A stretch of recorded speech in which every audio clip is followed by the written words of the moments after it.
Welcome to the deep dive. Our mission is pretty simple, really. We take the source material, you give us articles, research, notes, whatever you've got, and we cut through the noise. We find those key nuggets of knowledge, the important insights, just for you. Think of us as your, guides through the info. Yeah, our goal is basically to help you get a quick but also thorough understanding of what's really important in the documents you share, and hopefully uncover some surprising facts or connections along the way. And today we're doing a deep dive into some excerpts from just one source, a PDF called The NeverEnding Story. Right, and this isn't just a simple story, is it? As we were reading through these pages you sent, it really felt like a look at what happens when worlds collide. Definitely, and what we run from, what we wish for. And what we lose when we chase those wishes, yeah.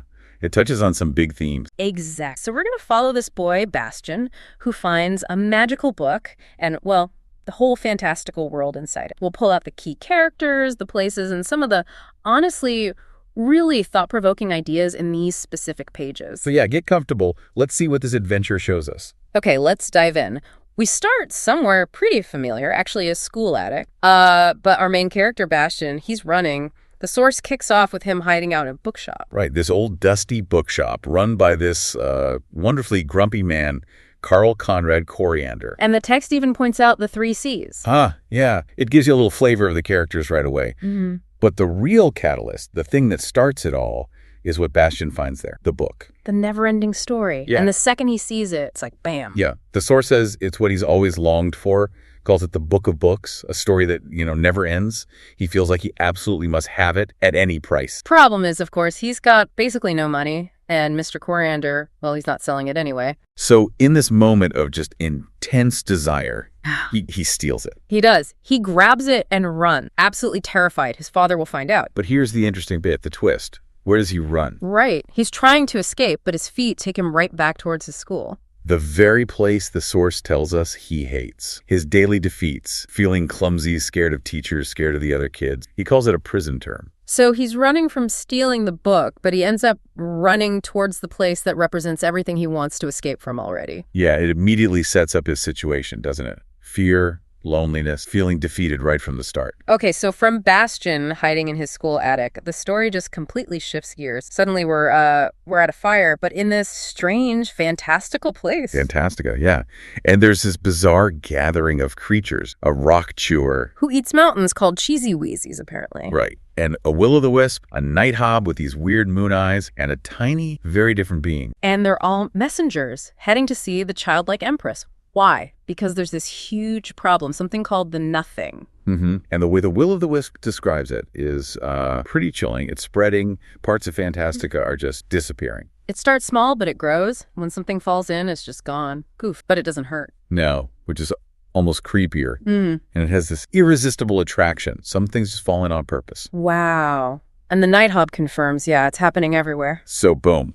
Right away, you get the central crisis of the world inside the book. The stakes are incredibly high for Fantastica. We also get this quick peek inside the ivory tower where the Empress lives. And the doctors trying to help her are quite a crew. Definitely not your usual medical team. Okay. Dwarf doctors, fairy doctoresses, water sprites taking sitz baths, white snakes. Witches, vampires, ghosts. The works. It sounds chaotic, but the source makes a point that they can all communicate. Almost everyone in Fantastica knows High Fantastica and this sort of universal language. Allows them to work together despite being so different. Okay, so out of this crisis, we meet the hero of this inner story, Atreyu. Yes, a boy. Chosen by the childlike empress herself for, a crucial quest. We meet him through Karen, this white-haired black centaur messenger. Who arrives totally exhausted, but he knows Atreyu is the one. Right.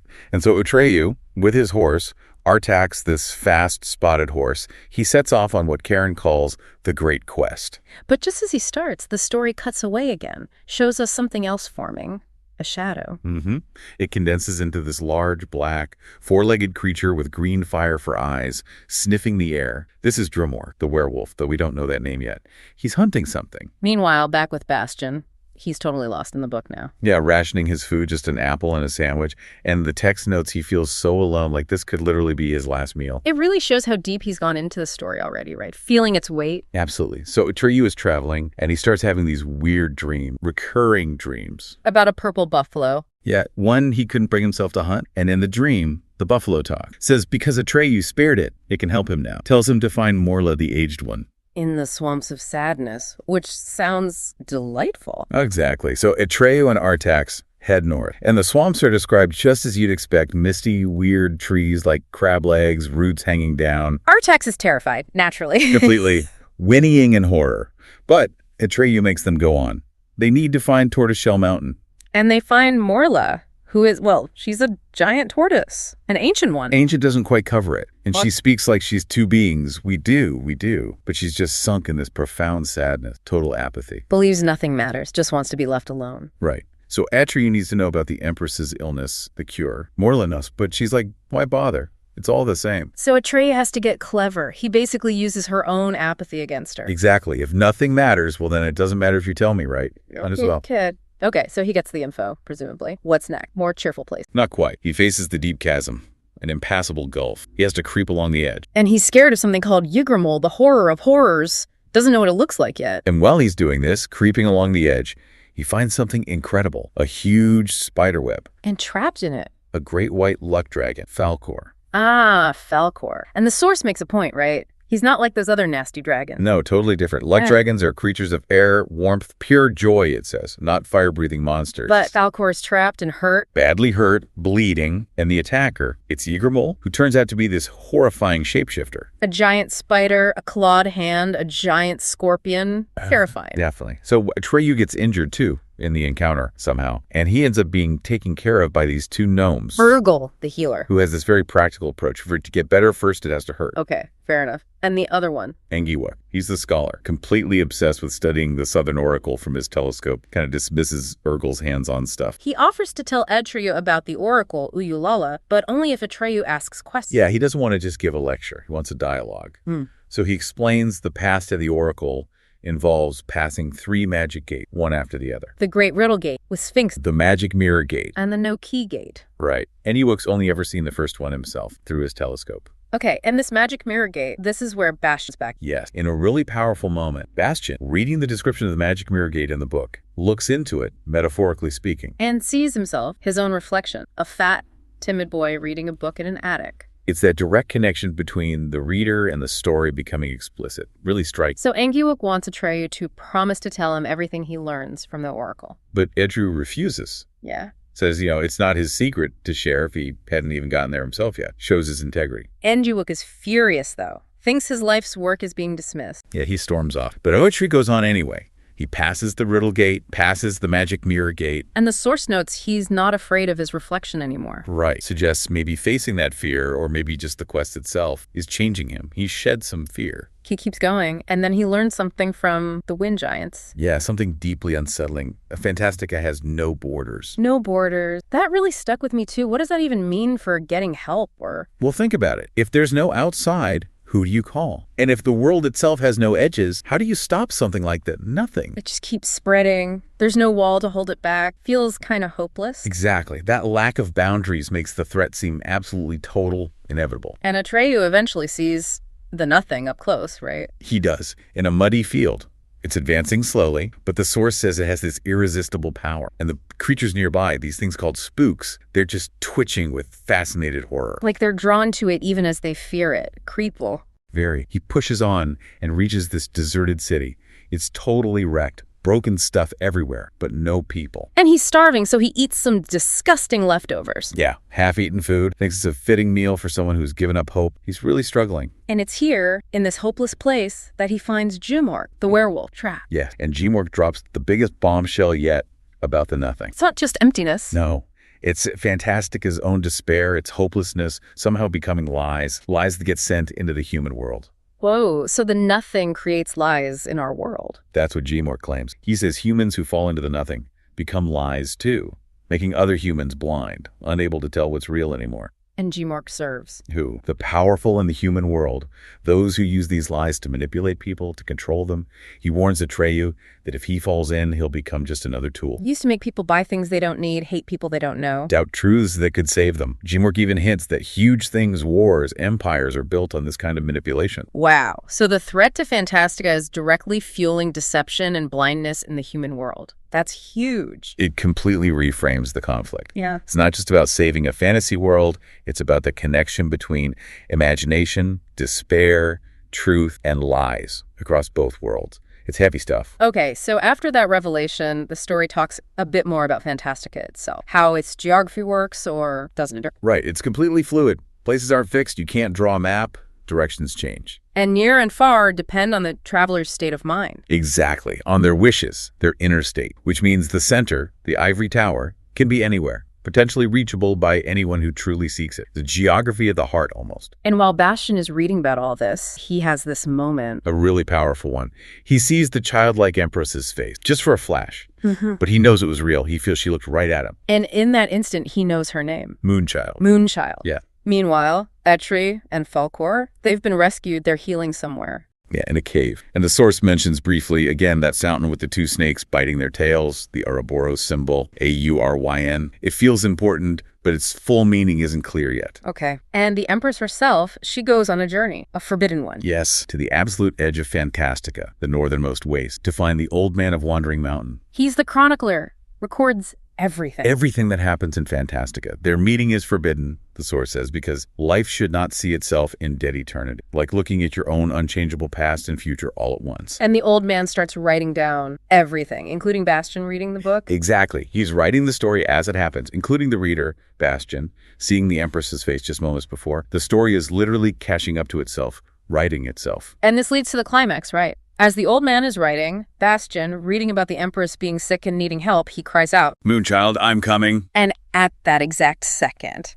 everything converges. The story world and Bastian's world just collide. The egg near the old man breaks. A storm wind howls out of the book Bastian is holding. Blows out his candles. The school clock strikes 12. He's not physically taken to Fantastica yet, but into this velvety darkness. And he hears her voice, Moonchild's voice. She thanks him for the name, calls him her savior. And tells him this is the real beginning. Fantastica will be reborn, rebuilt from his wishes. But there's a cat, a huge one. A massive one. If he stops wishing, Fantastica disappears. Right. Forever. The responsibility is immense. She says the beginning is dark because, well, the beginning is always dark. He wishes he could see her. She laughs, and she gives him something. It's implied it's Auryn, the amulet, the two snakes, the source of his power to wish. And now the wishes start, and the consequences. Immediately. His first wish, to be handsome. And poof, it happens, but... But the cost is instant, too. Yeah. He loses the memory of ever being fat and bow-legged. Doesn't just change his body. It changes his past and his own mind. He soon believes he was always handsome. He doesn't even realize he's forgotten. That's insidious. His second wish. To be strong. Same deal. It happens. Okay. And as he wishes for a desert, the whole landscape changes. Perelin, the night forest, becomes Goab, the desert of colors. Hills of colored sand, rivers of gold and silver. Sounds amazing, but it wiped out what was there before? Exactly. Creation through destruction, powered by his wish. He meets Grogriman, the many-colored death. This lion, who is the desert, turns into a plant at night. Yeah. Grogriman is fascinated when Bastian describes the night forest, a place Grogriman himself can never experience because his presence destroys it. He pledges loyalty to Bastian. Bastian then runs into some knights, hero Heinrich. And others. He ends up riding their pack mule, Yika. She lags behind. And Yika, the mule, delivers maybe the wisest line in this whole section. Oh, it's brilliant. She says she knows Bastian because she's only half an ass, and she knows. No one can ever get ahead by running away from himself. Boom. From the pack mule. It just perfectly nails Bastian's whole problem, doesn't it? He's still running, even here, trying to be someone else instead of facing who he is. He doesn't seem to take it to heart, though. He uses his new powers, the Auryn, to show off. Beats hero Heinrich in these rigged contests. Yeah, uses a magic sword, Secunda, that he can't put down until it tastes blood. Wins a strength contest easily. He's trying to impress. Atreyu asks him his name, the one the Empress knows. And Bastian proudly announces Bastian Balthazar Bucks to the crowd. But Atreyu, he's not really impressed, is he? Once he knows Bastian has Auryn protecting him. Doesn't seem like it.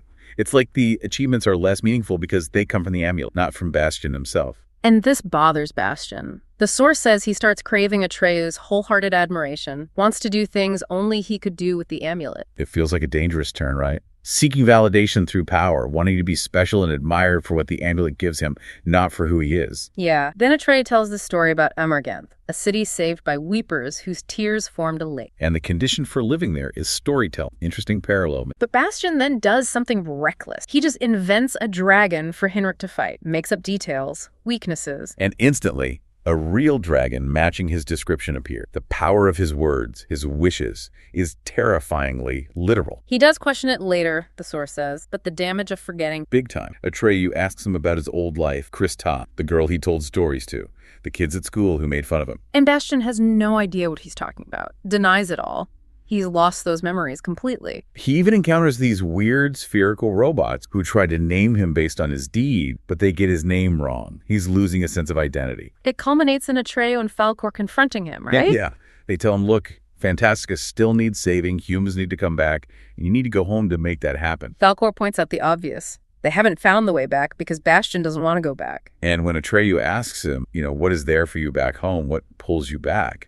Bastian draws a blank. He literally can't think of anything. He's lost that connection. It's so stark. And even when he tries to find the way back, he just keeps ending up in the same place. And who explains why? Yika the mule again, because he's running away from himself still. So Bastian, frustrated, decides his next wish. Go to the ivory tower, demand the Empress tell him how to get home. But Falkor warns him, you can only meet her once. Doesn't matter to Bastian now. He feels entitled. She owes me, he thinks. The power is corrupting his perspective. As they travel, they start being followed by this weird, growing crowd of creatures. Yeah, about 35 of them. The first group arrives, hailing him as savior of Fantastica. Really bizarre beings, a four-quarter troll, a head-footer. And they arrive at this place, Gizide's fortress. Right. Part of this chaotic city filled with inhabitants dressed in junk, constantly busy but seemingly without purpose, without speed. They're guided by this monkey, Argax. And Argax tells Bastian these creatures are like him, lost their speech, lost their purpose. He shows Bastian this letter game. Implying maybe that stories, meaning purpose, it all comes from arranging these basic elements. And these creatures are like jumbled letters, lost potential. Then he meets Ide herself, the sorceress. And she plays him perfectly. Total submission, drama, calls him master, offers her artifice to combine with his power. And Bastian falls for it, agrees to take her with him to the ivory tower. Zide cheerfully admits she's the one who led his other companions astray, and then she gives him some advice. About Atreyu and Falkor. Exactly. Get rid of them, she says. They're holding you back. And Bastian, already resentful of Atreyu's quiet disapproval, just yells at them to leave. And they do. Naid smiles. In the source notes, right at that moment. He loses the memory of ever being a child in his own world, actively pushing away his past, instigated by her. Manipulation is chilling. Next, she advises getting rid of Yika. And he does. Even though the mule looks sad, he parts with her. Needs to move faster, he tells himself, shedding connections left and right. Zaid starts building him an army out of armor. And then these strange owls of intuition show up, looking for Bastian. Sent by the mother of intuition, like his own gut feeling trying to warn him. Seems like it, but he doesn't heed them. They reach the labyrinth around the ivory tower, which, ironically, is now green and flourishing, recovered from the Bedshah. Nothing thanks to his earlier wishes. But now he's bringing a different kind of destruction. He decides to camp. And Atreyu's army appears. They challenge him. Bastian sends his armored army, led by Henrik and the other knights he met, to fight them, but he stays behind. Yeah, the source is clear. Yeah.